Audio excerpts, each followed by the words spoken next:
Hello students, आज हम पढ़ेंगे पैरामीशियम के अंदर रेस्पायरेशन और एक्सक्रिएशन की जो प्रोसेस है वो कैसे होती है, यानी कि श्वसन की क्रिया और उत्सर्जन की जो क्रिया है वो पैरामीशियम के अंदर किस प्रकार से होती है।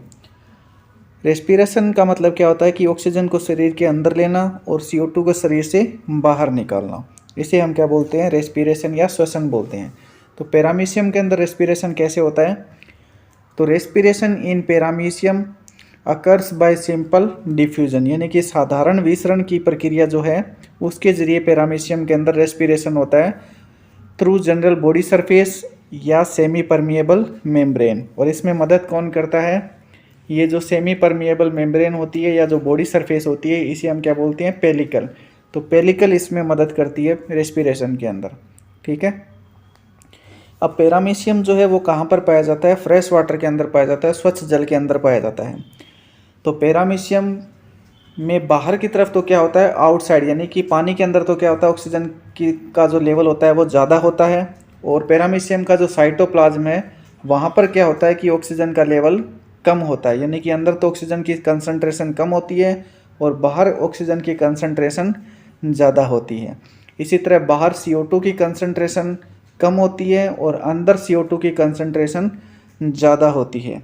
ठीक है। तो अंदर ऑक्सीजन ज़्यादा कम क्यों होता है, क्योंकि जो मेटाबॉलिक एक्टिविटीज़ होती है या जो उपापचयी क्रियाएँ होती है उसके अंदर ऑक्सीजन जो होती है उसको काम में ले लेते हैं, इसलिए ऑक्सीजन का लेवल अंदर कम रहता है। और CO2 का लेवल अंदर ज़्यादा क्यों होता है, क्योंकि जब मेटाबॉलिक एक्टिविटीज़ होती है तो मेटाबॉलिक एक्टिविटीज में क्या होता है कि उपापचयी क्रियाओं के बाद इसमें CO2 बनती है। ठीक है, CO2 का निर्माण होता है। तो CO2 अंदर तो ज़्यादा होती है और बाहर क्या होती है, कम होती है। इसी तरह ऑक्सीजन अंदर कम होती है और बाहर ज़्यादा होती है। तो डिफ्यूजन में हम क्या पढ़ते हैं कि डिफ्यूजन में कोई भी गैस या जो मैटर है वो हाई टू लो फ्लो करता है। ठीक है ना, हाई टू कहाँ जाएगा, यानी कि अधिक सांद्रता से कम सांद्रता वाले क्षेत्र की ओर जाएगा। अब देखो ऑक्सीजन कहाँ से कहाँ जाती है, ऑक्सीजन की सांद्रता बाहर ज़्यादा है और अंदर कम है, तो ऑक्सीजन तो जाएगी बाहर से अंदर की तरफ में। इसी तरह जो CO2 है वो अंदर ज़्यादा और बाहर कम है, तो CO2 का फ्लो कहाँ से कहाँ होगा, अंदर से बाहर की तरफ। तो सिंपल डिफ्यूजन के ज़रिए ऑक्सीजन तो शरीर के अंदर प्रवेश करेगी और CO2 जो है वो शरीर से बाहर निकलेगी। ठीक है, बॉडी से बाहर निकल जाती है।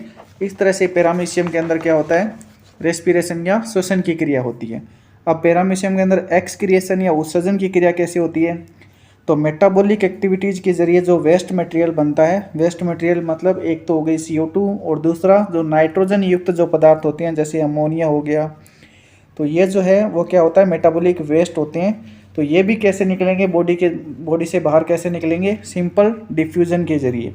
और डिफ्यूज़न के ज़रिए मतलब अंदर बॉडी के अंदर इनकी मात्रा ज़्यादा हो जाती है और बाहर कम होते हैं ये, तो ये सिंपली डिफ्यूज़न के ज़रिए अंदर से बाहर की तरफ फ्लो करते हैं। अंदर से बॉडी से अंदर की तरफ से कहाँ जाएंगे, बॉडी से बाहर की तरफ एक्सक्रिएट कर दिए जाते हैं, उत्सर्जित कर दिए जाते हैं। तो रेस्पिरेशन और एक्सक्रिएशन दोनों ही जो प्रोसेस है वो किसके ज़रिए होती है, नॉर्मली सिंपल डिफ्यूजन या साधारण विसरण की क्रिया द्वारा होती है। और विसरण का मतलब है कि पदार्थ जो होते हैं वो अधिक सांद्रता से कम सांद्रता की ओर फ्लो होते हैं। तो इस तरह से पैरामीशियम में रेस्पिरेशन और एक्सक्रिएशन होता है। इसके बाद है पैरामीशियम में ऑस्मो रेगुलेशन की प्रोसेस। और ऑस्मो रेगुलेशन का मतलब क्या होता है, परासरण का नियमन करना।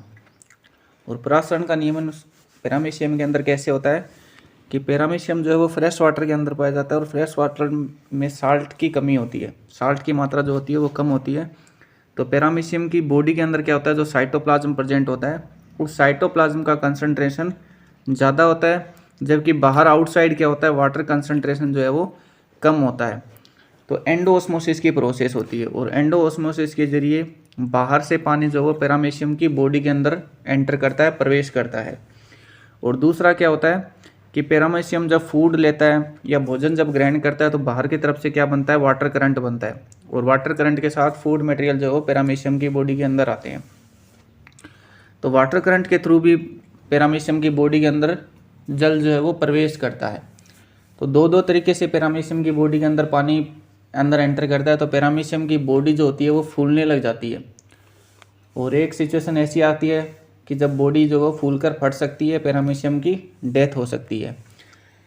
तो पैरामीशियम की डेथ होने से बचाने के लिए इसमें क्या पाया जाता है, ओस्मो रेगुलेशन पाया जाता है, यानी कि परासरण नियमन पाया जाता है। और ओस्मो रेगुलेशन के लिए इसमें क्या होती है, कॉन्ट्रैक्टाइल वैक्यूल पाई जाती है, संकुचनशील रिक्तिकाएँ पाई जाती है।